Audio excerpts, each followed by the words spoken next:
네, 안녕하세요. 잘 들리시나요? 네, 서울대학교 강정수입니다. 네, 비가 오는데도 많이들 찾아주셔서 감사드립니다.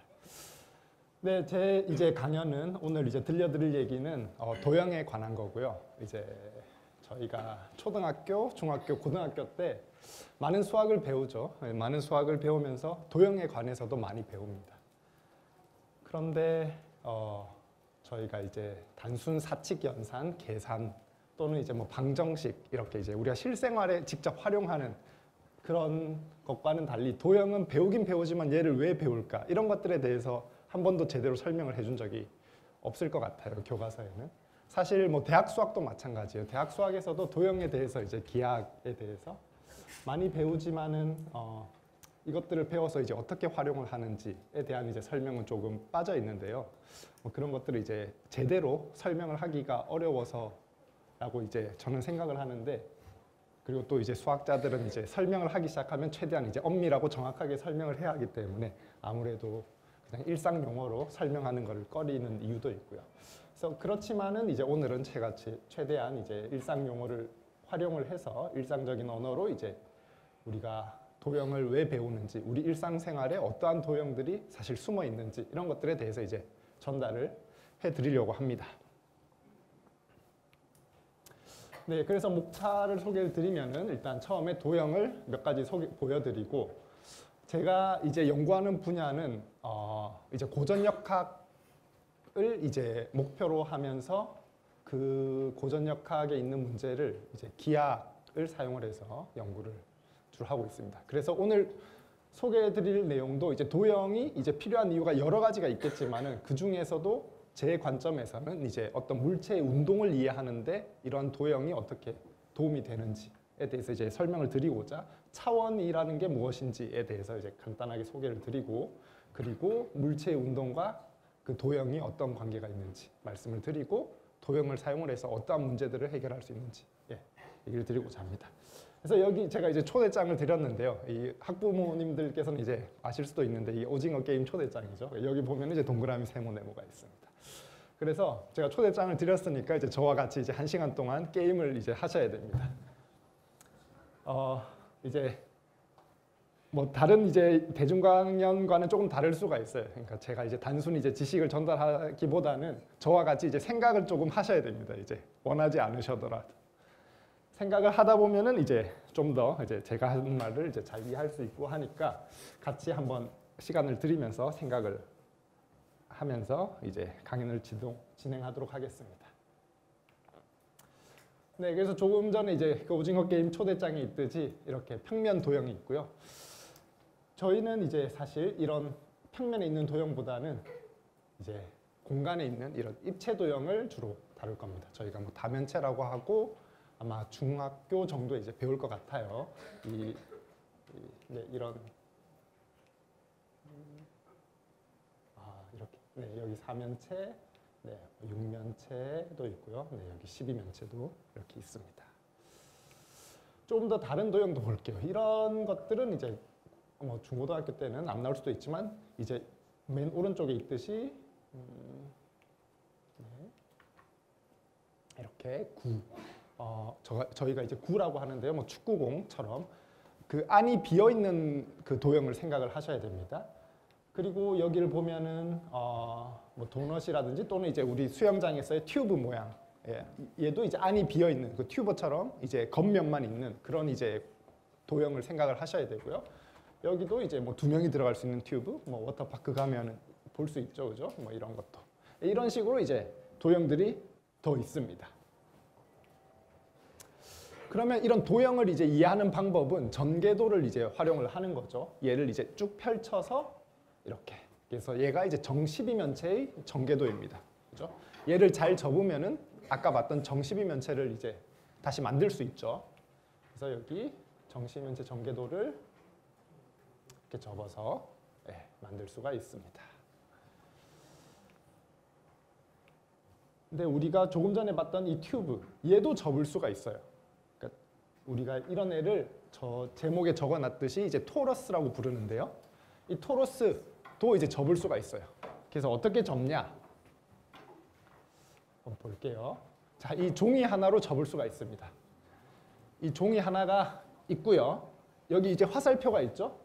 그 위쪽이랑 아래쪽 이제 빨간색 화살표가 있는데 이 의미는 빨간색 화살표끼리 붙도록 접으라라는 거예요. 그리고 파란색 화살표 두 개가 있는데 그 파란색 화살표끼리 이렇게 접어라라는 거예요. 그러면 저희가 이 튜브를 얻습니다. 근데 여기서 이제 앞서 이제 정 12면체를 접었듯이 이 종이는 얘는 이제 정말 종이가 아니라 조금 신축성이 있는 그런 고무와 같은 이제 종이라고 생각을 하셔야 돼요. 그래서 어떻게 하냐? 여기 종이가 있죠, 그죠? 종이에 앞 이제 빨간 선, 아래 빨간 선 이제 서로 붙여주는 거예요. 붙이면은 뭐가 나오죠? 이제 원기둥이 나오겠죠, 그죠? 이렇게 제가 붙이면은 이런 원기둥 모양이 나와요, 그죠? 그리고 아직 여전히 저 전개도가 얘기를 해주는 게 여기 이제 파란 선이 있을 텐데 그 파란 선끼리 또 붙여야 돼요, 그죠? 그래서 얘를 신축성이 있는 종이라고 했으니까 이렇게 잘 붙일 수가 있을 겁니다, 그죠? 그러면 이렇게 튜브를 얻겠죠, 그죠? 그래서 얘가 토러스의 전개도예요.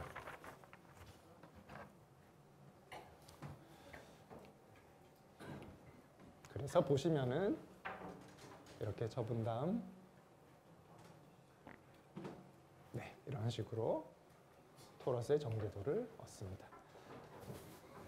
그러면 이제 차원에 대해서 간단히 얘기를 해볼게요.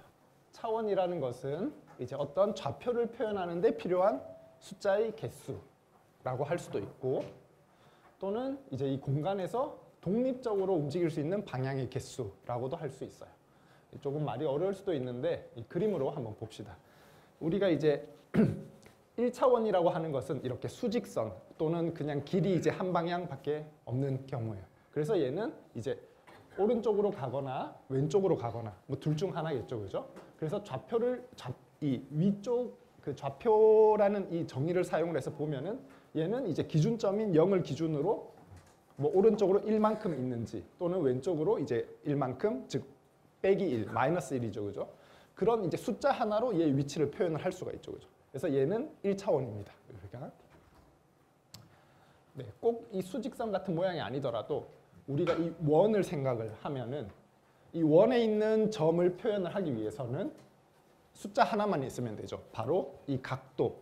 각도만 알면은 이 점이 이 원 위에 어디에 있는지를 알 수가 있습니다. 그죠? 또는 이 밑에 정의를 활용을 하자면은 이 점이 시계 방향으로 움직일 수 있고, 그죠? 시계 반대 방향은 항상 이제 반대 방향은 그러니까 제 시계 반대 방향은 이제 시계 방향의 반대이기 때문에 이제 같은 방향이라고 저희는 생각을 합니다.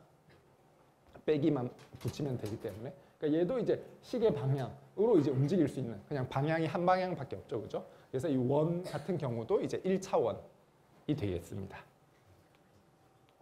차원을 높여서 이제 2차원으로 가면 우리가 흔히 있는 이런 종이 위 이런 것들이 이제 2차원이죠, 그죠? 그러니까 보시면은 이 표현을 하기 위해서 이런 2차원에 있는 점을 표현을 하는 방법이 이제 오른쪽으로 얼마나 있는지로 이제 이 x라고 표현을 하고 이 북쪽 남쪽으로 이제 얼마나 있는지 어느 위치에 있는지 y라는 점으로 이제 숫자 두 개로 이제 표현을 하죠, 그죠? 그래서 얘는 이제 2차원이 되고 실제로 움직일 수 있는 방향의 개수도 그죠? 이 점에서 여기로 갈 때 어떻게 움직이냐? 오른쪽으로 얼마, 북쪽으로 얼마 이렇게 두 방향으로 이제 표현을 가능할 수 있기 때문에 움직임을 얘는 2차원이 되겠습니다. 그래서 여기 과학관 오실 때 아마 내비게이션을 사용을 하셨을 텐데, 네, 이 내비게이션 역시 이제 우리가 2차원에서 움직임을 보여주죠. 네, 이렇게 이제 평면만 2차원이 아니라 이런 이제 저희가 봤던 다면체 같은 경우도 이제 2차원입니다. 그렇죠? 각각의 면들이 이제 2차원이죠. 그렇죠? 그래서 이 다면체 위에 우리의 점이 하나가 있다라고 했을 때 걔가 움직일 수 있는 방향이 2차원적이죠. 그죠? 그래서 얘도 2차원의 물체입니다. 조금 전에 봤던 토러스 같은 경우도 마찬가지예요. 뭐 이 2차원인 이 종이를 접어서 만들었기도 하고 우리가 이 튜브 같은 이 토러스 위에 한 점이 있을 때 얘가 움직일 수 있는 방향은 안쪽으로 이렇게 원처럼 움직이든지, 그죠?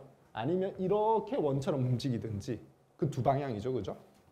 그렇기 때문에 이런 토러스도 이제 2차원이 되겠습니다. 네. 자, 우리가 사는 세계는 이제 3차원이죠, 그죠? 이렇게 동쪽, 동서쪽, 이제 북남쪽, 그리고 이 높이까지 있기 때문에 이제 위로 얼마냐, 뭐 아래 지하로 얼마냐. 그래서 우리가 사는 세계는 이제 3차원이라고 얘기를 하죠. 그리고 뭐 우리가 이렇게 3차원적으로 이제 지도를 표현을 하기도 하고요. 뭐 3차원까지는 우리가 이제 잘 보이는 것들이에요. 그러면 우리가 3차원 이상도 사실은 많습니다. 4차원 이상도, 그죠? 그런 것들을 이제 뭐 종종 뭐 뉴스나 이런 데서 얘기를 하기도 하는데, 뭐 그리고 이제 수학에서도 이제 대학 수학 같은 경우도 이제 많이 배우고요. 그러면 이런 고차원들이 뭐 우리가 사는 세계는 3차원인데 고차원은 왜 배우는 거지? 뭐 이렇게 생각을 하실 수 있겠죠, 그죠? 굳이 쓸데없는 것을 배우는 것이 아니냐. 이렇게. 근데 이런 고차원이 사실 우리 주변에 굉장히 많이 있어요. 일단 다시 처음부터 시작을 해볼게요. 얘는 이제 1차원으로 이제 움직이고 있어요. 그죠?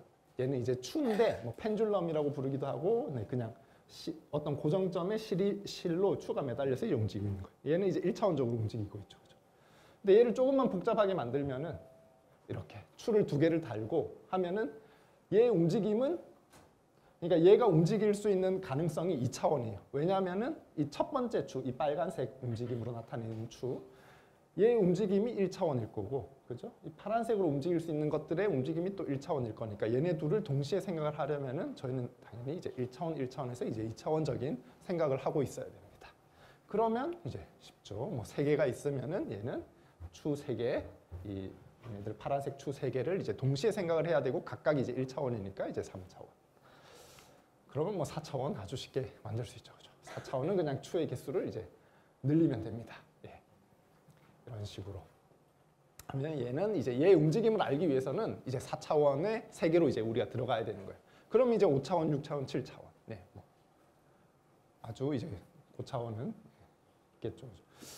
근데 뭐 이런 것들을 뭐 우리가 뭐 실생활에서 사용을 하냐라고 생각을 하실 수도 있는데, 사실 제가 저렇게 그려서 그렇지 우리가 뭐 보는 뭐 포크레인 또는 이런 로봇 팔 같은 것들을 잘 생각해 보시면은 이 움직임이 아까 추와 크게 다르지 않아요, 그죠? 그러니까 이렇게 처음 팔이 있고 이렇게 팔이 이렇게 움직일 거예요, 그죠? 그리고 관절이 있고 그 관절에 또 다른 팔이 연결이 돼 있고 이렇게 움직이고, 그죠? 또 다른 관절이 연결돼 있고 움직이고. 그러니까 그렇게 이제 관절과 여러 팔들을 연결하면서 좀 더 이제 움직임이 자유롭고 이제 다양한 움직임을 갖도록 이렇게 로봇 팔 또는 이제 이 포크레인을 만들죠, 그죠? 그러니까 결국은 이 관절이 있을 때마다 그 각각의 로봇 팔이 움직이는 차원, 그리고 또 다른 그 관절에 연결된 또 다른 이제 이 팔이 움직이는 차원, 이런 것들을 동시에 생각을 해야 되는 거죠. 그러니까 이런 것들의 이제 움직임을 생각을 하려면은 사실 차원이 굉장히 높은 차원을 생각을 할 수밖에 없습니다. 여러분들이 이제 뭐 책상에 앉아서 사용하시는 스탠드 같은 경우도 마찬가지예요. 스탠드를 뭐 이렇게, 그죠? 스탠드가 단순히 이렇게 되는 게 아니라 뭐 이 뼈대가, 그죠? 이렇게 연결이 돼 있죠, 그죠? 그런 것들도 이제 각각의 이 움직임, 뼈대의 움직임들이 이제 하나의 이제 차원을 만들고, 그런 차원들을 이제 동시에 생각을 해야 된다.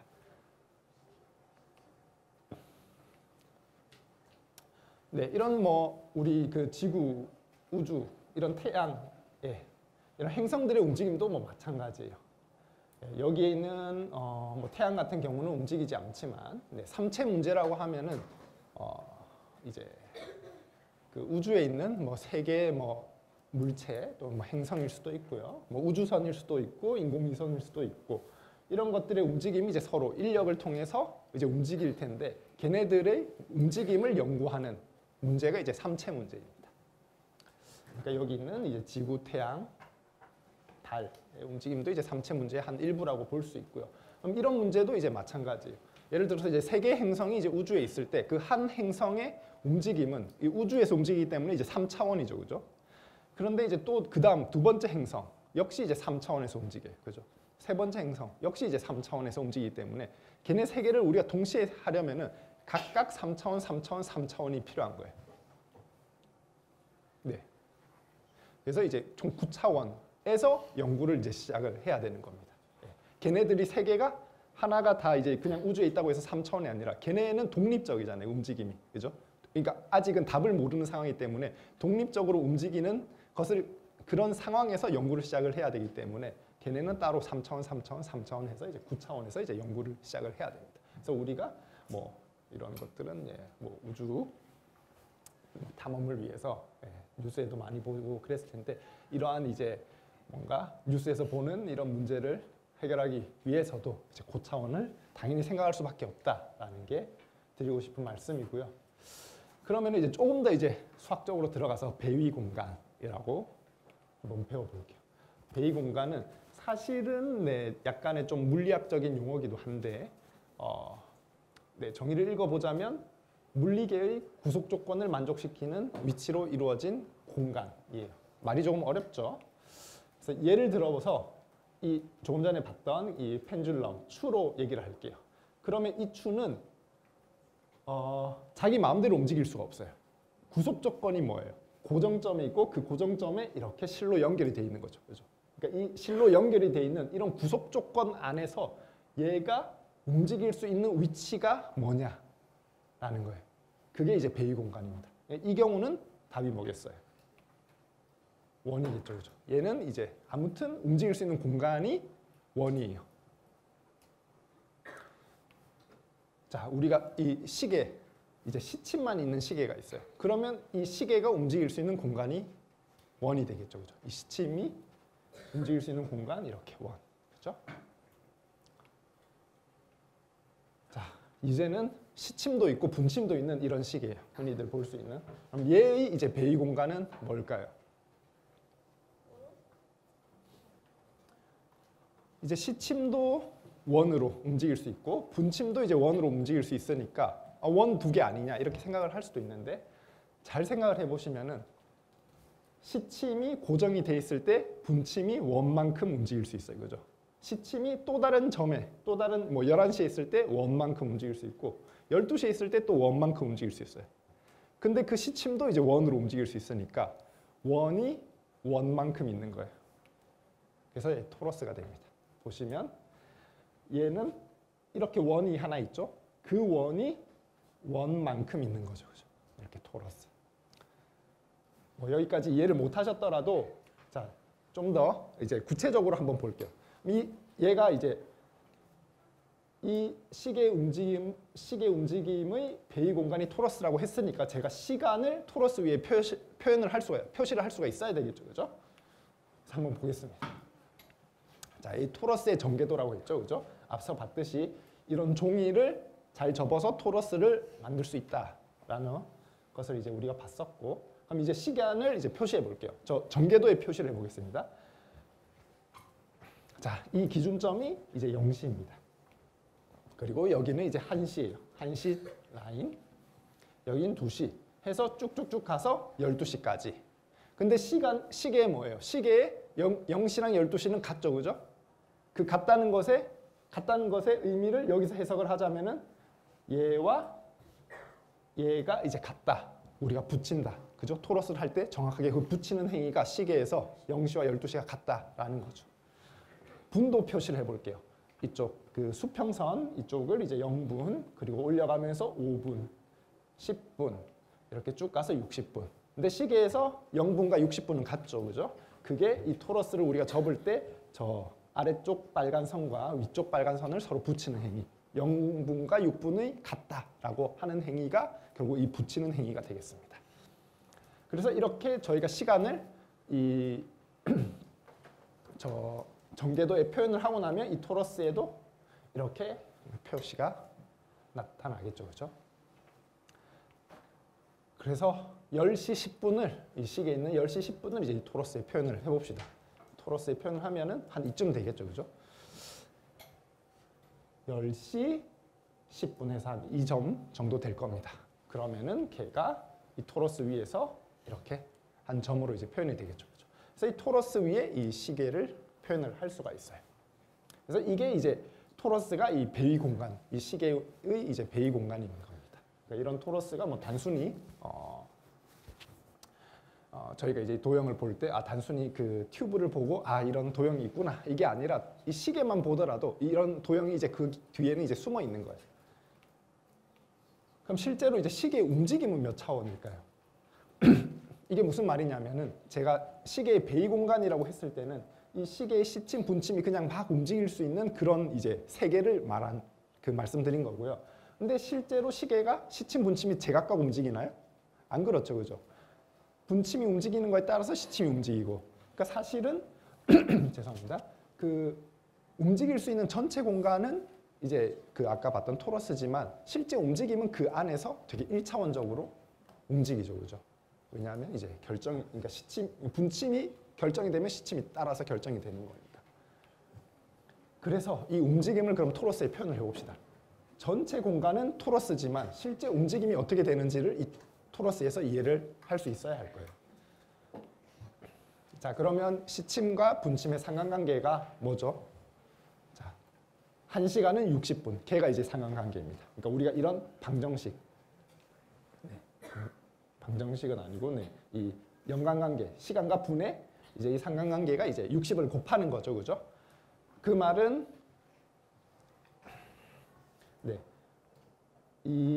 한 10분 정도 되면은 이 시침이 한 이 정도 와 있겠네요, 그죠? 그래서 한 30분 정도 되면은 시침은 이렇게 중간까지 와 있을 거고요, 그죠? 따라서 이 시계 움직임은 이런 식으로 시간이 0분부터 60분까지 감에 따라서 시침은 이런 식으로 움직일 테니까 걔를 이제 여기 다 찍으면은 이렇게 움직이는 게 이제 시계의 움직임이 될 겁니다. 그래서 수학을 좀 배우신 분들은 여기 보면 이게 이제 기울기라고 하죠. 우리가 이제 y는 60x, 60 곱하기 x니까 이제 기울기가 60인 이 그래프가 나옵니다. 그리고 나서 이제 그다음 1시부터는 또 어떻게 될까요? 사실 우리가 토러스를 붙이니까 이 점은 이 점과 같아요, 그죠? 그러니까 우리가 여기서 시작을 해도 돼요. 여기서도 이제 마찬가지겠죠? 이 분침이 이렇게 갈 때마다 시침도 이제 똑같이 움직일 테니까 움직임이 이렇게 계속 이런 식으로 이제 표현이 될 겁니다. 그러니까 얘는 끊어져 있는 것 같지만 사실은 다 연결이 돼 있어요, 그죠? 이렇게 움직이다가 여기 오면은 얘는 여기랑 같고 움직이다가 여기 오면은 이렇게 한 다음에 얘는 뭐랑 같아요? 얘는 얘랑 붙고 얘는 또 얘랑 붙기 때문에 여기로 오는 거예요, 그죠? 그래서 실제로 이 베이 공간인 토러스에서 시계의 움직임은 이렇게 표현이 됩니다. 1차원 운동. 그러니까 우리가 이런 시계 같은 것들이 있을 때 얘가 가능한 모든 공간을 먼저 생각을 하고 그리고 나서 움직임이 어떻게 되는지를 이제 탐구를 해야 되는 거예요. 아까 3체 문제도 마찬가지. 행성이 이렇게 3개가 있을 때 먼저 행성들의 각각이 가능한 공간, 9차원 공간을 생각을 하고 거기에서 얘네들이 어떻게 움직이는지를 이제 탐구를 해서 실제 궤도를 이제 알아내는 거예요. 이중진자, 얘도 이제 아까 마찬가지예요. 실제로 움직일 수 있는 베이 공간은 토러스였지만은 사실 얘 보시면은 이렇게 추가 처음에 있고 제가 추를 어떤 특정 위치에서 딱 놓아요. 그럼 얘 움직임은 그 순간 완전 결정이 되죠, 그죠? 1차원적인 움직임. 물론 제가 초기 조건을 다른 위치에서 딱 놓는다. 그러면 얘 움직임은 바뀌긴 할 테지만 또 1차원적으로 움직이겠죠, 그죠? 그러니까 이 초기 조건에 따라서 이 움직임이 결정이 될 텐데 그렇기 때문에 얘가 가능한 움직일 수 있는 전체 공간을 생각을 해야 되고 제가 어떻게 놓냐에 따라서 얘 움직임이 여기에서 그려질 텐데 그 움직임은 이제 제 처음에 어디에 놓냐에 따라서 이제 바뀌겠죠, 그죠? 그러니까 이 전체 공간도 사실 필요한 개념인 거죠. 네, 그래서 이중진자를 어떤 위치에서 딱 놓으면은 얘 움직임 역시 이렇게 토러스의 1차원적으로 이제 그려질 겁니다. 그래서 말씀드렸듯이 3체 문제 역시 마찬가지. 얘네들의 움직임이 그냥 1차원이죠, 그죠? 그냥 시간이 지나면은 어떻게 움직이는지 그냥 결정이 되어 있잖아요, 그죠? 그러니까 얘도 이제 9차원에서 우리가 생각을 하지만 사실 뭔가 이 서로의 연관관계를 얘네들이 그냥 움직이는 게 아니라 서로 그 인력에 따라서 어떻게 궤도로 이제 움직일 테니까 얘네들의 움직임도 종합적으로 생각하면 이제 1차원이 되는 겁니다. 그래서 이 3체 문제는 이런 1차원의 움직임을 이제 푸는 거. 어떤 식으로 움직이는지. 네, 좀 더 이제 다른 얘기로 이제 실제로 이런 좀 더 이제 복잡한 이제 도형들을 이제 찾아볼 건데요. 이제 링키지입니다. 아까 봤던 그 포크레인이나 이제 로봇 팔과도 이제 비슷하고 사실 뭐 이런 걸 보면은 굉장히 공장 이런 데서 많이 쓸 것 같죠. 뭐 그리고 뭐 아마도 네, 뭐 여러분들 이제 타고 뭐 자동차 같은 데도 뭔가 피스톤 이런 데도 이제 비슷한 이 기구가 이 기계가 이제 활용이 될 겁니다. 이런 이제 그래서 일상생활에서 뭐 어디 기계 안에서 이제 많이 사용이 될 법한 그런 물체고요. 그러면 이런 이제 링키지를 생각을 할게요. 이 링키지가 뭐냐면 네, 여기서부터는 조금 어려울 수도 있는데 최대한 이제 저와 같이 생각을 많이 하셔야 돼요. 이 링키지는 어떤 의미냐면은 이 검은색 점은 고정이 돼 있어요. 검은색 점은 고정이 돼 있고 이 나머지들이 이제 팔입니다. 팔 있고 여기는 연결 부위, 팔, 연결 부위, 팔, 연결 부위 이렇게 해서 여기는 고정이 돼 있고 얘네들이 이제 막 움직이는 거예요. 아까 링키지처럼 그런 이제 움직임을 상상을 하시는 겁니다. 그러니까 저 흰색 점들은 그냥 단순히 이 팔들이 연결되어 있는 걸 말해주는 거고 자유롭게 움직일 수 있고 얘네들도 이렇게 움직일 수 있는 거예요. 이 팔들이. 근데 이 팔이 이렇게 움직이면 얘도 이제 따라와야겠죠. 그죠? 검은색들은 이제 고정이 돼 있고 이게 지금 이 링키지를 이제 설명을 하는 겁니다.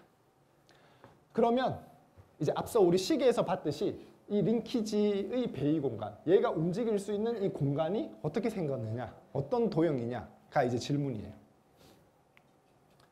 먼저 이제 차원을 아는 게 중요하겠죠, 그죠? 몇 차원인지도 모르고 시작을 하면 안 되니까 얘 차원은 뭐일 것 같아요? 차원은 아까 봤듯이 얼마나 독립적으로 움직일 수 있냐, 얼마나 자유롭게 움직일 수 있냐라는 거예요. 이 문제를 볼 때 이제 점을 잘 찍어야 돼요. 여기 이제 답이 이미 찍혀 있는데 이 가운데 점을 잘 봐야 됩니다. 이 가운데 점이 어떻게 움직일 수 있어요? 가운데 점이 여기에서 이런 식으로 이제 마음대로 움직일 수 있죠. 이 평면 위를. 걔는 2차원이겠죠. 그죠? 2차원이고 이 가운데 점 O가 이렇게 막 2차원적으로 움직이다가 얘의 위치가 딱 여기로 결정이 됐어요. 그러면 나머지 팔들이 어떻게 돼요? 이 팔 같은 경우를 볼게요. 이 팔은 이 점 O가 여기 찍혀 있으면 얘는 이렇게 되든지 이렇게 되든지 둘 중 하나예요. 그죠? 두 가지 경우밖에 없죠. 얘의 위치는. 근데 그 두 가지 경우라는 거는 그냥 얘 아니면 얘이기 때문에 얘는 0차원이에요. 그죠? 그러니까 점은 움직일 수 있는 그 방향이 없잖아요. 그죠? 그러니까 경우는 두 가지지만 걔는 이제 0차원인 거예요. 그냥 0차원 두 개 점이 있는 거고.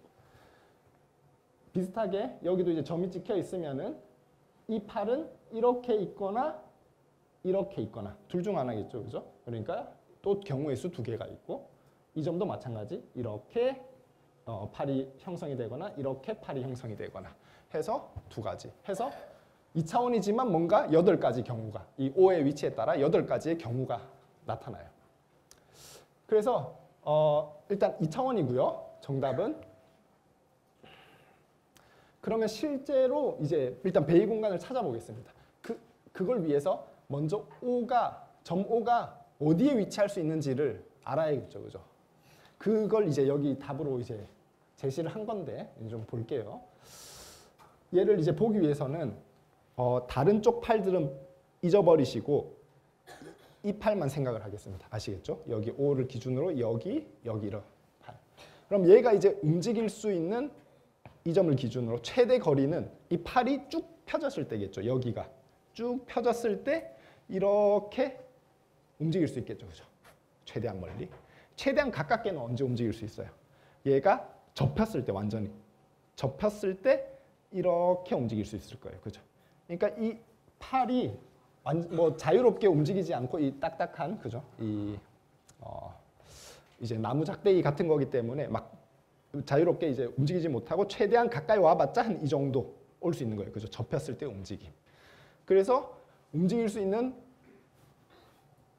그 범위를 생각을 하면은 이만큼까지는 움직일 수 있고 그리고 최대한 가까이 와도 이만큼 그리고 이 안의 공간은 다 움직일 수 있는 거예요. 그러니까 지금 어떻게 되냐면 이렇게 해서 이 안쪽은 다 움직일 수 있는 상황입니다. 그죠? 그게 이제 우리가 얘만 생각을 했을 때고 이제는 얘를 다른 애들은 다 잊어버리고 얘만 생각을 할게요. 얘만. 그럼 이 경우도 똑같겠죠? 제일 팔을 펼쳤을 때가 움직일 수 있는 최대 거리, 팔이 접혔을 때가 움직일 수 있는 최소 거리고 그 안은 이제 다 움직일 수 있고.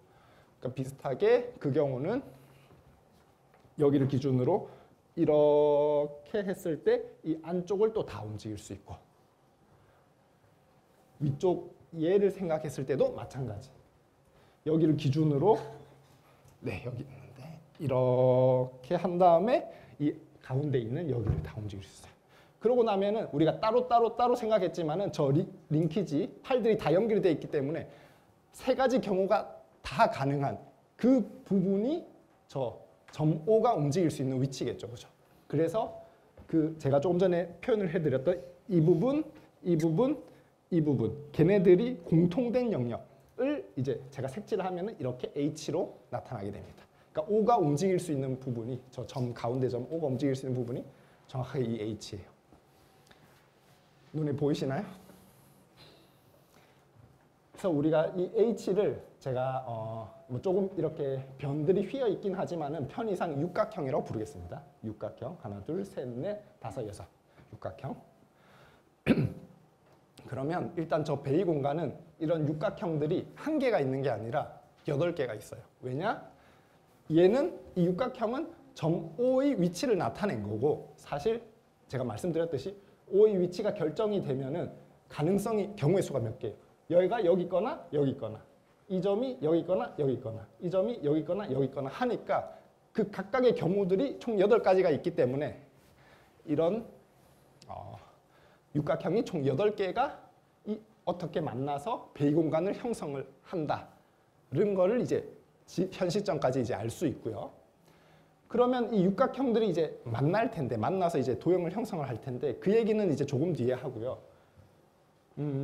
그렇게 이제 도형 이런 육각형들이 만나서 이루는 도형을 사실 저희가 눈으로 딱 보기는 힘들어요. 이제 어떻게 만나는지 알더라도 저희가 이제 실제로 도형이 딱 주어지는 게 아니기 때문에 아까 시계 문제에서처럼 이렇게 도형이 주어지는 게 아니기 때문에 그 도형이 어떤 도형인지 알기 어려워서 굳이 우리가 꼭 도형을 보지 않더라도 어떤 도형인지 알 수 있는 방법 하나를 이제 소개를 해드리겠습니다.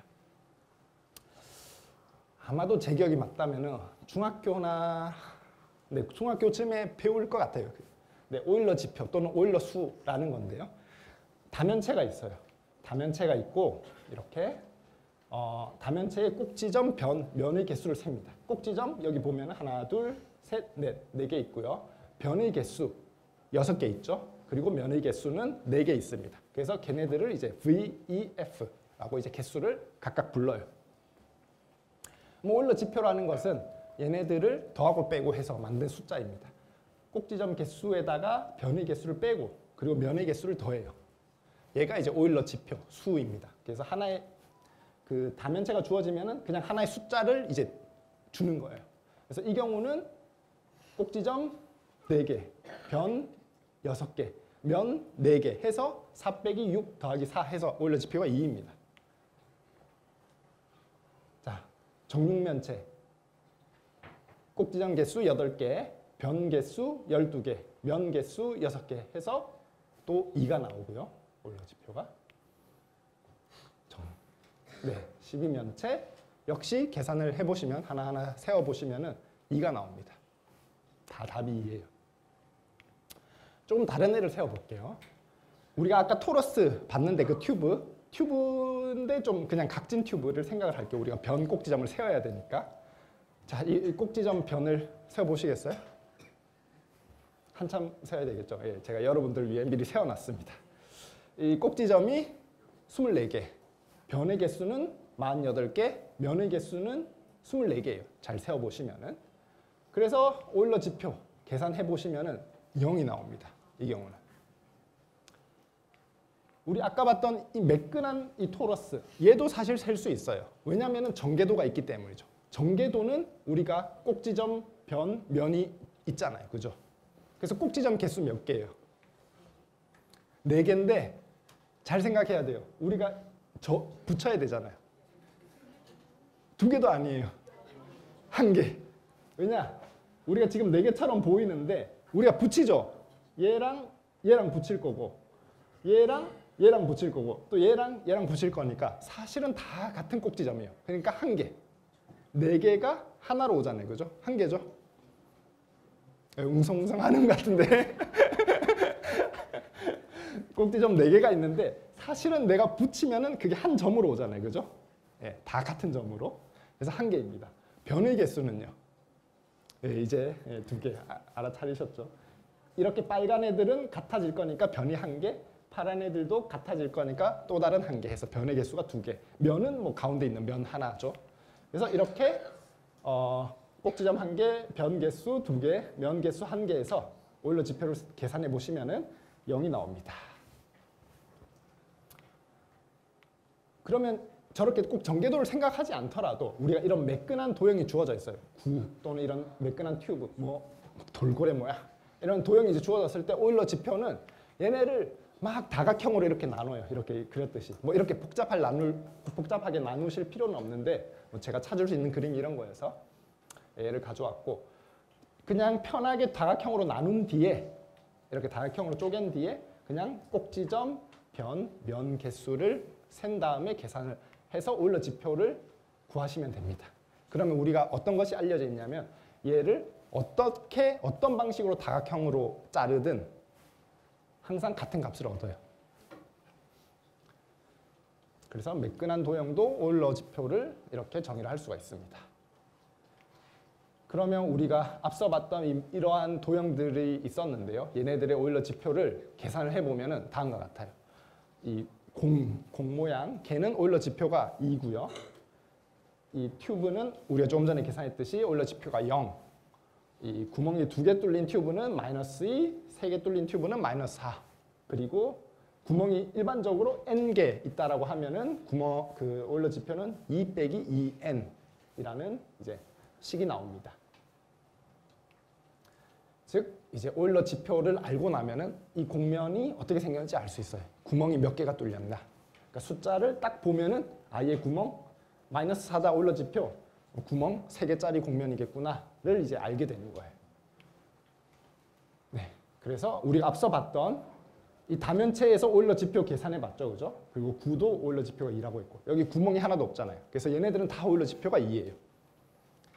앞서 이제 각진 토러스, 매끈한 토러스 계산했을 때 오일러 지표가 0이었죠. 얘는 구멍이 한 개 있으니까 조금 다르게 생기더라도 구멍의 개수는 이제 하나니까 오일러 지표는 같습니다. 자, 그러면 다시 여기까지 공부를 했으니까 오일러 지표를 알면은 내가 무슨 도형인지 안다가 이제 결론이고요. 그러면 우리가 알고 싶은 게 이 링키지의 배이 공간, 움직일 수 있는 공간을 알고 싶었어요. 그래서 했던 것이 이 O의 위치는 다음과 같은 이 육각형 안에서 움직일 수 있고 경우의 수가 총 8가지니까 이 육각형이 8개가 모여서 만드는 곡면이다 까지는 알았어요. 어떻게 붙는지를 이제 알아야 합니다. 이 부분이 제 생각에 제일 어려운 부분인데 강연에서 볼게요. 잘 모르시면은 그냥 그렇구나 하고 넘기셔도 됩니다. 이 부분. 자, 일단은 변끼리 어떻게 만나는지를 설명을 해야 될 텐데요. 다른 그림은 다 잊어버리고 이 점만 볼게요. 이 점만. 이렇게. 얘가 정확하게 변에 위치하는 경우죠. 그죠? 이 점 O가 이렇게 접혀서 이 변에 위치할 수 있죠. 그죠? 이게 이제 변에 있는 경우예요. 그러면 얘를 O를 살짝 변에 안 있는 경우, 그러니까 변과 굉장히 가까운데 살짝 이제 벗어난 그 경우를 이제 생각을 해볼게요. 그 경우의 수가 어떻게 되냐면, 그러니까 O가 살짝 여기 위에 있어요. 그러면 이 선만 봤을 때 얘가 어떻게 있을 수 있냐? 이렇게 와서 여기 될 수 있고요, 그죠? 얘가 이렇게 와서 여기 이렇게 될 수가 있겠죠, 그죠? 걔네 두 개는 서로 다른 육각형 위에 있는 거예요, 그죠? 왜냐면 다른 경우의 수니까. 근데 그 점 O가 이 변으로 이렇게 다가옴에 따라서 얘와 얘 모양을 생각을 해보시면은 점점 이 작대기 두 개가 가까워지면서 얘로 될 거예요, 그죠? 원래 이렇게 돼 있던 애가 이 점 O가 이렇게 가까이 변 쪽으로 오면은 두 개가 점점 이제 가까워지면서 이 같은 모양으로 올 거란 말이에요, 그죠? 그 말은 이 두 개 서로 다른 팔각형의 이 변이 사실은 같은 점이었다라는 걸 얘기를 해주는 거예요. 그래서 이 팔각형들이 지금 변끼리 붙는다라는 거고요. 꼭지점의 경우를 생각을 해보시면 꼭지점은 예를 들어 O가 여기 꼭지점이 있어요. 그 말은 이 작대기가 쭉 펴졌다라는 얘기고요. 이 짝대기는 이렇게 접혔다라는 얘기예요. 그죠? 그래서 이 경우도 점 O가 살짝 비껴 있는 경우로 생각을 하면은 이 팔의 경우에는 얘가 이렇게 있을 수 있고 이렇게 있을 수 있고요. 그죠? 그리고 점이 여기라고 했을 때 얘는 이렇게 있을 수가 있을 겁니다. 그래서 총 4가지 경우가 있는데 이 점 O가 여기에 가까이 옴에 따라서 이 모든 경우의 수가 하나로 합쳐지죠. 왜냐하면 팔이 이렇게 뻗쳐 있다가 쭉 늘어나면 이게 같은 팔로 이렇게 될 거 아니에요. 그죠? 쭉 펴지는 걸로. 그래서 4개가 하나로 딱 합쳐져요. 꼭지점에서는. 즉 그 말은 4개의 면이 이 한 꼭지점에서 만난다라는 걸 얘기를 해줘요. 그래서 이 팔들이 어떻게 움직이는지를 조금 생각을 하시면은 이 8개의 육각형이 어떻게 이제 붙는지를 알 수가 있고요. 자, 여기까지 알면은 이제 도형을 알 수가 있어요. 우리 앞서 전개도에 셌듯이 면은 몇 개예요? 육각형이 8개 있다고 했으니까 면은 8개예요. 변의 개수는요? 변은 육각형 8개니까 6 곱하기 8 해서 48에서 변끼리 붙잖아요. 그죠? 변끼리 붙으니까 2개가 이제 하나가 되는 거죠. 그래서 2로 나눠주면 24개가 되고요. 꼭지점은요? 꼭지점도 육각형 8개니까 48개에서 한 꼭지점에서 4개의 면이 만난다고 했으니까 꼭지점 4개가 하나로 합쳐지는 거예요. 그죠? 그러니까 4개가 하나의 꼭지점을 주는 거죠. 그래서 4로 나눠줘야 돼요. 꼭지점의 개수는 이제 12개입니다. 그러면 이제 우리가 얘로 오일러 지표를 계산을 할 수가 있고 빼기 마이너스 4가 나오죠. 그러면 마이너스 4는 뭐였다? 구멍이 3개인 토러스였다. 이렇게. 그래서 이 링키지 굉장히 이제 뭐 나름 이제 단순한 이제 움직임을 갖는 이런 기계의 움직임에 저러한 이제 도형이 숨어 있는 거예요. 그러니까 얘가 움직일 수 있는 모든 가능한 경우의 수를 모은 공간이 이렇게 생겼다라는 겁니다. 조금 다른 도형을 볼게요. 이제 그래서 여기 앞서 말씀드렸던 것이 이제 이런 도형들이 막 우리 곳곳에 이제 숨어 있다 이런 얘기였고요.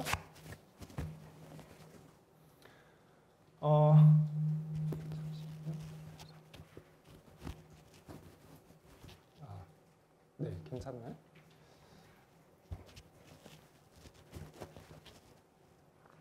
네, 지금부터는 괜찮나요? 좀 울리는 것 같아서. 네.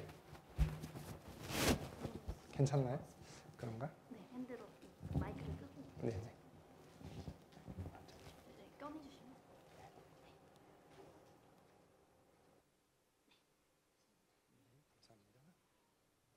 네네. 이제 남은 시간 동안은 도형들을 사용을 해서 뭐 문제를 푸는 그런 것들을 이제 몇 가지 소개를 해드리려고 합니다. 그래서 조금 다른 형태의 이제 도형을 하나 보여드릴게요. 이제 클라인병이라는 건데 얘는 전개도로 먼저 소개를 드리겠습니다. 전개도인데 앞서 봤듯이 지금 얘를 이제 접어요. 그러니까 아랫과 윗면을 지금 붙이죠, 그죠? 그래서 붙이면은 앞서 우리가 토러스를 접을 때와 마찬가지로 이제 접고 나면 네, 이렇게 이제 원기둥을 얻습니다, 그죠?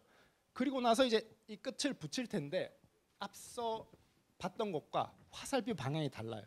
얘는 위쪽, 얘는 아래쪽이에요. 그 말은 앞서 붙였던 거와 다르게 붙이라는 거예요. 이 화살표가 의미하는 바는 이쪽과 이쪽을 붙이고 이쪽과 이쪽을 이렇게 붙이라는 거예요. 그러니까 꼬아서 붙이라는 거예요. 그러니까 어떻게 붙여야 되냐면 얘를 이렇게 붙이는 게 아니라 이 안쪽으로 이렇게 붙이라는 거예요. 그게 이 전개도가 의미하는 바예요. 붙일 수 있겠어요? 없겠어요? 못 붙이겠죠, 그죠? 억지로 붙이면은 뭐 이런 그림이 나와요. 그러니까 통과를 시켜야 돼요, 그죠? 왜냐하면 이 끝이 있고 원래 이 한 또 다른 끝이 있었는데 그 끝을 이 안쪽에서 붙여야 되니까 이렇게 우겨 넣어서 이렇게 붙여야 돼요. 그러니까 실제로는 할 수가 없는 행위인데 그냥 이제 이해를 돕기 위해서 이런 식으로 이제 표현을 합니다. 그러니까 실제로 존재할 수가 없어요. 3차원에서는. 우리가 그림은 그렸지만 왜냐하면 뚫고 지나가야 되니까. 근데 아무튼 얘를 클라인병이라고 불러요. 얘는 이제 3차원에서는 이렇게 뭔가 잘 그러니까 있을 수가 없는 물체 같지만 사실 4차원에서는 있을 수가 있습니다. 이제 얘가 이제 4차원의 클라인병인데요. 얘는 아무 문제가 없어요. 자, 왜냐? 우리가 4차원 우리가 사는 세계는 이제 3차원이죠. 그죠? 그러니까 지금 현 시점, 딱 이 시점이 3차원이에요. 근데 우리가 1초 뒤면은 또 다른 우리의 세계 3차원이 있는데 아까의 3차원과 같은 3차원이에요? 다른 3차원이죠. 그죠? 2초 뒤는 또 다른 이제 3차원이죠. 그러니까 시간이 이제 흘러감에 따라서 우리의 3차원이 계속 있는 거예요. 그러니까 그런 시간이라는 요소를 고려하면은 사실 우리가 사는 세계는 뭐 4차원이라고도 얘기를 할 수 있죠. 그래서 우리가 흔히 뭐 3차원 공간과 뭐 1차원 시간이 합쳐져서 4차원 공간에 산다 이렇게 이제 얘기를 하기도 하는데 그러면은 이 지금 애니메이션을 어떻게 이해를 해야 되냐? 각각의 시점이 지금 3차원인 거예요. 그래서 우리가 이 클라인병을 표현을 한 건데 이 시점도 3차원, 이 시점도 3차원, 또 다른 3차원, 또 다른 3차원. 그러면은 얘가 여기 와서 뚫고 만날 때 지금 와서 정확하게 이제 이 그림에서 뚫는 지점이 한 이쯤 될 텐데 얘가 있는 시점과 얘가 존재하는 시점과 여기 뚫리는 점, 이 존재하는 시점이 다른 거예요. 그러니까 서로 다른 시간에 살고 있는 거죠. 그러니까 얘네 둘은 만나지가 않아요. 그죠? 공간만 생각했을 때 만나는 것 같지만 두 개는 이제 서로 다른 시간에서 존재하는 거거든요. 그러니까 얘는 이제 4차원에서는 만나지가 않는 이제 아주 잘 정의가 된 이제 도형입니다. 그래서 이런 이제 이상한 물체 같은 경우는 우리가 4차원에서 바라봤을 때 이제 정확하게 볼 수가 있는 거고 3차원은 약간 우리가 왜곡되게 이제 그림을 표현을 한 거예요. 우리가 4차원을 그리기는 힘드니까. 자, 그러면은 이런 클라인병을 메비우스 띠로도 이제 이해를 할 수가 있는데요. 메비우스 띠 뭐 보셨을 학생들도 많은데 그냥 이제 이 띠가 한 바퀴 이제 꼬여 있는 거예요. 이렇게. 그러면 이 두 개의 메비우스 띠를 붙여서 클라인병을 만들 수가 있습니다. 자, 그러면 메비우스 띠의 전개도를 한번 볼게요. 얘를 확인하기 위해서. 메비우스 띠의 전개도는 저렇게 띠가 있고요.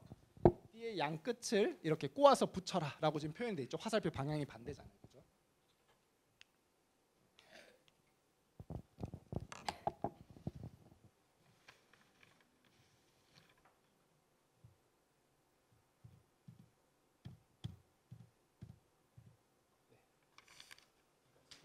이런 상황에서 얘를 꼬아서 붙여라라고 했으니까 그냥 붙이지 말고 얘를 한 바퀴 꼬은 다음에 이렇게 붙여야지 이제 메비우스 띠가 되는 거죠. 그걸 이제 전개도로 지금 표현을 한 거고. 그럼 우리가 하나의 관찰을 하면은 메비우스 띠의 경계는 하나의 원입니다. 자, 무슨 말이냐면 우리가 띠를 그냥 붙이면은 얘의 경계는 이 위쪽 원, 아래쪽 원 해서 원 두 개가 나와요. 그죠? 근데 얘는 꼬아서 붙이는 순간 경계가 하나가 나와요. 이렇게 따라가 볼까요? 이렇게 보라색 선 따라가면 빨간색 선 쭉 가서 원래적으로 돌아오죠. 그러니까 얘는 경계가 하나예요. 그러면 메비우스 띠가 두 개가 있다고 했을 때 얘의 경계도 원, 얘의 경계도 원이니까 그 두 개를 원끼리 딱 붙여요. 그러면 이 클라인병을 얻을 수가 있습니다. 이 그림으로는 잘 안 보이죠? 그럴 땐 이제 전개도를 활용을 하면 되는데 메비우스 띠 두 개, 전개도 여기 제가 그려놨어요. 클라인병, 전개도 그려놨어요. 그러면 붙여볼게요. 경계끼리 붙여야 되니까 이 선과 이 선을 붙여요. 딱 붙겠죠, 그죠? 붙고 붙으면 뭔가 이런 모양을 얻을 거예요, 그죠? 근데 우리가 여전히 이 위의 변과 이 아래 변을 이렇게 붙여야 돼요, 그죠? 근데 붙이기 힘드니까 얘네는 그냥 붙인다라는 정보만 남겨둡시다. 그게 이 전개도죠. 그러니까 저 가운데 있는 두 개는 붙인 다음에 이 위쪽과 이 아래쪽도 붙여야 되는데 뭐 붙이지 말고 그냥 붙인다라고만 표시를 하자. 표현을 해두면 정확하게 이 클라인병의 전개도를 얻는 거죠. 그러니까 전개도에서 이 실제 두 물체의 관계를 이제 이해를 할 수가 있습니다. 그러면 이런 뭐 굉장히 이제 흥미로운 뭐 대상인데 도형인데 뭐 얘를 이제 어디다 쓰나 뭐 이럴 수 있는데 제가 이제 하나를 소개를 해드릴게요. 이제 기둥 세우기 문제라고 제가 이름을 붙였는데 우리가 이제 건물을 세우고 싶어요. 근데 건물의 이제 이 모양이 그러니까 이 단면이 직사각형인 건물을 세우고 싶습니다. 그래서 이제 각각의 이 꼭지점에 해당하는 이 기둥을 4개를 세우고 싶어요. 근데 뭐 어떤 이유에서든 뭐 집안이 튼튼해, 그러니까 집안이 조금 이제 불안정해서라든지 어떤 이유에서든 이 기둥을 제약 조건이 있어요. 이 기둥을 이 원 위에 세워야 되는 거예요. 그러면 기둥 4개를 원 위에 세우면서 그 4개의 기둥이 이제 직사각형 건물을 만들어야 되니까 직사각형을 이루도록 세울 수 있겠어요, 없겠어요? 뭐 아주 쉽겠죠, 그죠? 그냥 이렇게 만들면 돼요, 그죠? 이게 이제 기둥 세우기 문제입니다. 원인 경우는 쉬워요. 근데 뭐 우리가 세울 수 있는 이 위치가 잠시만요. 우리가 기둥을 세울 수 있는 위치가 이 곡선이에요. 이 위에서만 기둥을 세워야 된다. 무슨 이유에서든 간에 뭐 집안의 문제, 뭐 또는 주차장, 뭐 어떤 이제 현실적인 여건으로 저 위에서만 기둥을 세우는데 여전히 이제 직사각형 모양으로 세우고 싶어요. 그게 가능하냐라는 게 이제 이 문제입니다. 이런 것이 가능하냐? 네, 정답은 이제 항상 가능하다고요. 이제 증명의 이제 논리를 소개를 해드릴 텐데 이제 귀류법이라는 것을 이제 사용을 합니다. 이제 수학이나 논증, 논리에서 이제 흔히 사용하는 이제 방법 중 하나인데요. 귀류법이라고 하기도 하고 반증법이라고도 합니다. 그러니까 논리의 전개가 어떻냐면은 우리가 기둥을 세울 수 있다라고 이제 말하고 싶잖아요. 그러니까 이제 반대를 이제 가정을 해요. 기둥을 세울 수 없다라고 생각을 한 다음에 기둥이 세울 수 없다면은 이런 것들이 사실이어야 되고 이런 것들이 사실이어야 되고 이런 것들이 이제 사실이어야 되니까 이런 걸로부터 어떤 것들이 또 참이어야 되고 이런 식으로 이제 논리를 전개해 나가는 거예요. 근데 그렇게 논리를 전개해 가다 보면은 어느 순간 내가 말이 안 되는구나. 이거는 있을 수가 없는 일이구나를 이제 깨닫게 되는 거죠.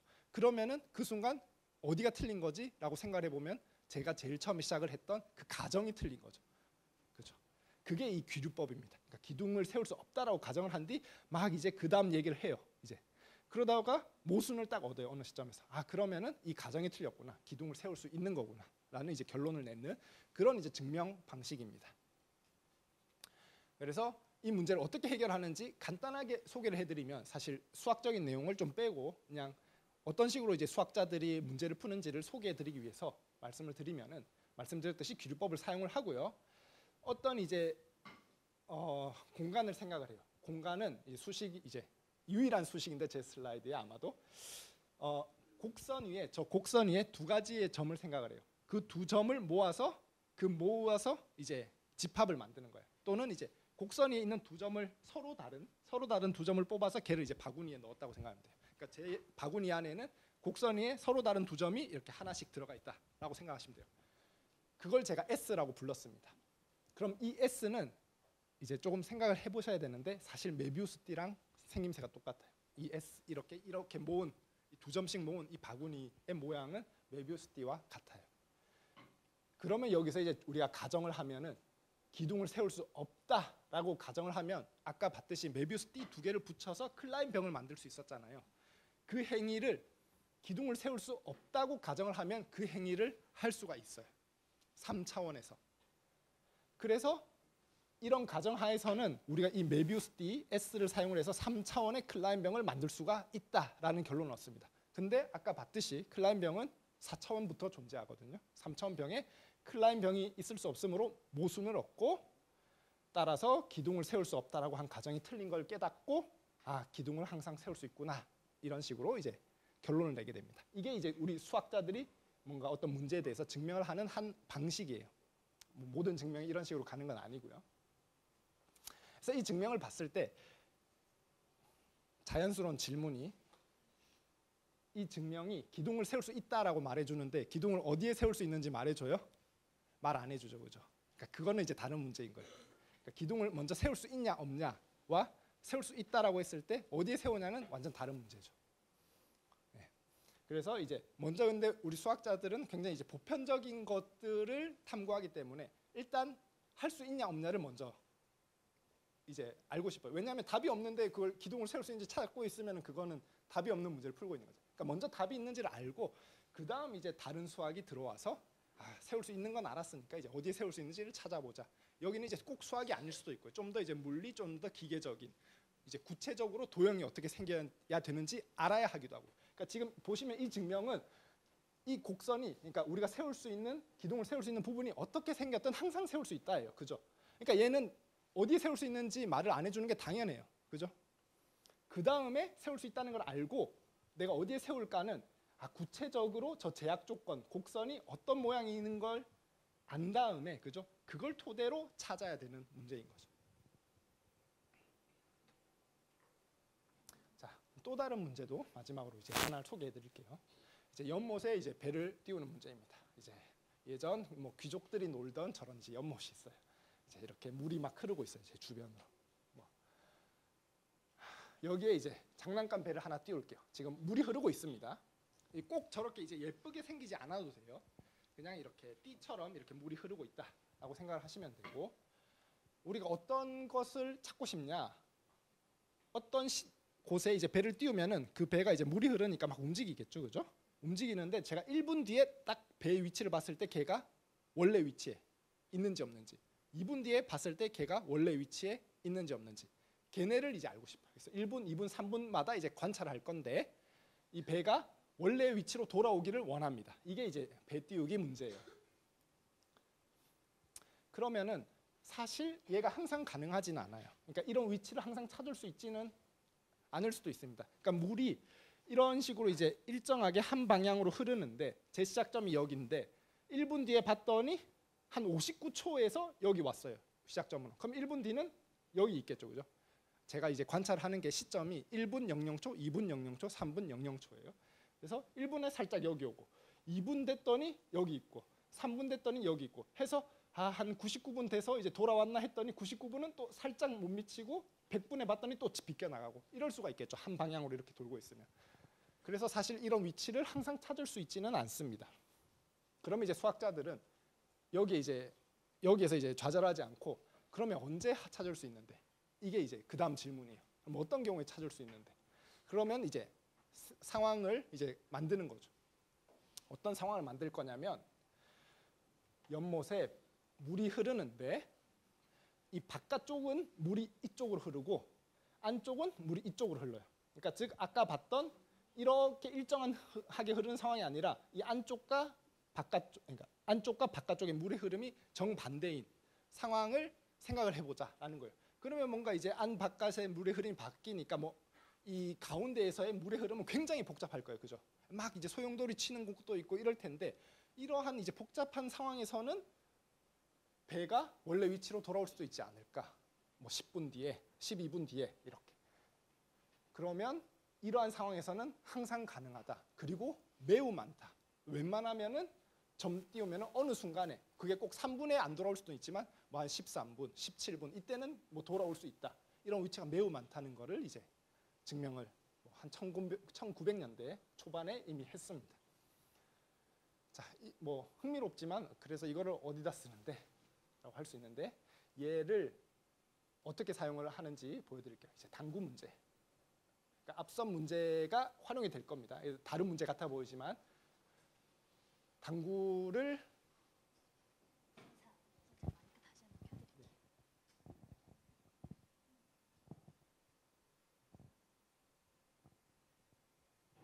네, 감사합니다.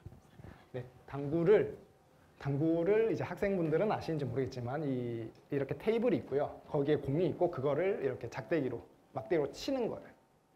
그래서 막대기로 쳐서 막 다른 공을 맞추거나 또는 어떤 구멍에 넣거나 하는데 저희의 문제는 일단 테이블이 있고요. 이렇게 거기에 공이 있습니다. 그리고 공 하나만 볼 거예요. 공 하나를 쳐서 얘가 어떻게 움직이는지를 이제 관찰하고자 합니다. 치면 이쪽으로 쳤다고 할게요. 그럼 여기 벽에 부딪혀서 튕기겠죠. 이렇게 가고 튕겨서 또 저렇게 가고. 꼭 테이블이 저 모양일 필요도 없어요. 이렇게 뭐 이런 테이블도 있을 수도 있고 이런 테이블도 있을 수 있고. 아무튼 당구를 쳐서 이제 움직인 다음에 원하는 것은 친 다음에 얘가 다시 원래 점으로 돌아오기를 원해요. 아시겠죠? 내가 한 점에서 당구를 탁 쳐서 공이 막 이렇게 튕길 텐데 어느 순간은 자기 원래 위치로 돌아오기를 원합니다. 네, 이게 이제 질문이에요. 네, 그러면 왜 이런 거 궁금해하지? 라고 할 수 있는데 조금 다른 상황을 생각해 볼게요. 우리가 삼체 문제를 얘기를 했죠. 그죠? 우리가 우주에 인공위성을 띄우고 싶어요. 그러면 이제 지구에서 로켓에 인공위성을 싣고 우주로 날아가겠죠. 그 인공위성을 우주 공간 어디엔가 나와야 될 거예요. 그럼 제가 어느 공간에 놓는 순간 얘는 인공위성에는 당연히 이제 연료가 없기 때문에 알아서 움직이는 거죠. 그 알아서가 주변 행성과의 인력을 통해서 어떤 방향으로 움직이는지가 결정이 되고 걔는 그냥 가만히 냅두면 알아서 이제 움직이게 됩니다. 근데 우리가 그 인공위성을 아무 위치에나 두고 싶어요? 아니죠, 그죠? 지구 주변을 뭐 예를 들면 지구 주변을 뱅글뱅글 돌면서 계속 그죠? 그 지구에 일어나는 이제 뭐 현상들을 이제 관찰하기를 원하죠, 그죠? 그래서 저희가 제대로 된 위치에 안 두면은 걔는 이렇게 지구 주변을 뭐 처음엔 조금 돌 수도 있지만 어느 순간에는 이렇게 멀리 날아가서 그냥 우주 쓰레기가 될 수도 있습니다. 그래서 어느 위치에 두는지가 굉장히 중요해요.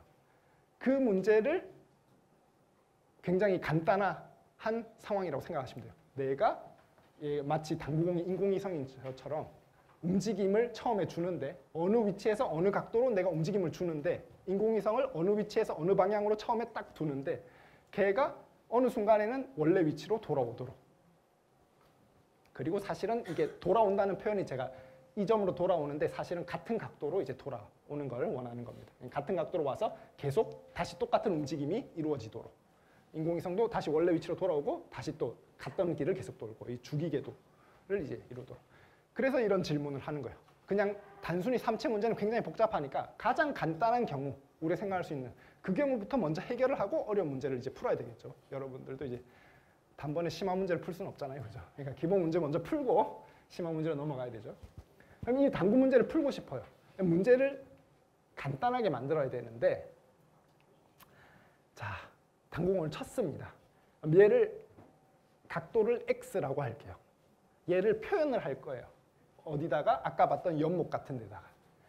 어떻게 표현을 할 거냐면은 이 큰 원은 저 당구공이 위치할 수 있는 저 끝이고요. 이 안쪽은 제가 각도를 표시한 겁니다. 그래서 저 x의 위치를 제가 어떻게 표현을 할 거냐면 이 x가 한 이쯤 있죠, 그죠? 그러면 x의 위치가 여기인 거고 근데 이만큼은 제가 각도를 표현을 하기 위해서 남겨놨어요. 근데 각도가 x고 여기서부터 여기 있으면 0도, 여기 있으면 180도거든요. 그래서 대충 x가 한 이 정도에 위치하겠구나라고 제가 찍은 겁니다. 그러니까 이 점은 공의 위치와 제가 치는 각도를 같이 표현을 한 거예요. 이 연못에다가. 그러니까 만약에 제가 이렇게 그 수직인 방향으로 당구공을 쳤다 그러면은 이 점은 한 이 가운데 90도인 한 이쯤에 위치할 겁니다. 그 다음에 이제 당구공이 튕겨서 y라는 각도로 이제 움직이겠죠, 그죠? 걔도 여기다 표현을 할게요. 그럼 y라는 저 주황색 점이 한 여기쯤 위치하고 그 다음 튕기는 각도가 y니까 그 y만큼 이 안쪽으로 들어간 거예요. 그래서 y라는 걸 표현을 했습니다. 그리고 이제 또 튕기고 이제 z가 될 z라는 각도로 움직이면은 걔도 점 여기쯤에서 이제 z라는 각도만큼 안으로 들어온 이 점으로 이제 표현을 했어요. 그래서 이런 점들의 위치를 P1, P2, P3라고 할게요. 그러면 이 당구공이 계속 이제 움직일 거니까 이런 점들이 딱딱딱 찍히겠죠, 그죠? P1, P2, P3, P4, P5 이렇게. 자, 그러면은 P1, P2, P3, P4, P5, P6, P7 가다가 P8 됐는데 딱 여기 왔어요. 그 말이 무슨 말이에요? 튕기다가 8번째에 딱 이 위치로 오고 같은 각도다라는 걸 말해주죠. 왜냐하면 각도와 위치를 같이 표현을 한 거니까, 그죠? 그러니까 우리가 찾고 싶은 건 이 점들이 막 이렇게 찍힐 텐데 이 연못에서 어느 순간 P1으로 돌아오면은 우리가 원하는 문제를 푼 거예요. 그러니까 아까 봤던 저 연못 문제처럼 저 P1, P2가 배의 1초 뒤의 위치, 시작 위치, 2초 뒤의 위치, 3초 뒤의 위치라고 생각을 하시면 되고 네, 그래서 배가 이제 n분 뒤에 뭐 100분 뒤에 현 위치로 돌아왔다라는 말은 P100이 P1로 돌아왔다라는 말이 되는 거죠. 그러니까 같은 문제가 되는 거예요. 그러니까 저희가 그 당구공의 문제를 당구공의 문제를 연못 문제로 이제 바꾼 거예요. 근데 이게 문제를 간단하게 만든 거예요. 왜 간단하냐? 더 복잡해 보이지만요. 간단하게 만든 거예요. 왜냐? 얘는 내가 연못에서 물체의 움직임을 추적하는 건데 이 연못이 2차원이니까 얘는 문제가 2차원 문제예요. 근데 얘는 문제를 보시면은 당구공의 위치가 사실 이 평면 이 당구 테이블 위에 있는 거에서 2차원이고요. 방향을 제가 줘야 되기 때문에 방향까지 추가가 돼서 3차원의 문제인 겁니다. 이 문제는. 그러니까 3차원의 문제를 제가 2차원으로 간단하게 만든 거예요. 문제의 복잡한 정도를 이제 줄인 거죠. 그래서 2차원 문제를 풀면서 3차원 문제를 이제 해결을 할 수가 있다라는 거고, 아까 제가 말씀드렸듯이 이 연못의 배 띄우기 문제는 항상 가능하다라고 했기 때문에 결론이 당구공을 처음 위치로 이렇게 되돌아오도록 이제 칠 수가 있다라는 이제 결론을 내리게 됩니다. 그리고 이런 점이 배 띄우는 문제에서 항상 가능하고 매우 많다라고 했기 때문에 네, 이런 일을 이제 항상 이제 할 수 있는 이제 위치와 각도가 굉장히 많다라는 거고요. 사실 이 증명에 있어서는 당구 테이블의 모양은 크게 중요하지 않아요. 그 연못 띄우기 문제, 배 띄우기 문제에서도 연못의 모양이 크게 중요하지 않았던 것처럼 이제 당구대가 막 이렇게 볼록하지 않게 이상하게 이렇게 움푹 패인 공간만 없다면은, 그러니까 움푹 패인 이런 테이블만 아니라면은 이렇게 항상 첫 위치로 돌아오도록 당구공을 칠 수 있고 그렇게 칠 수 있는 가능한 수가 굉장히 많다라는 굉장히 보편적인 이제 수학적인 이제 정리를 우리가 증명을 할 수가 있습니다. 네. 그리고 앞서 말씀드렸듯이 그래서 어디서 치면 되는데 그거는 먼저 저한테 당구 테이블이 어떻게 생겼는지를 말씀을 해주셔야 이제 그 다음 이제 다른 방법으로 이제 해답을 얻을 수가 있는 거죠. 네. 그렇습니다. 그래서 네, 제 강의는 이제 여기까지 하고 마치겠습니다. 감사합니다.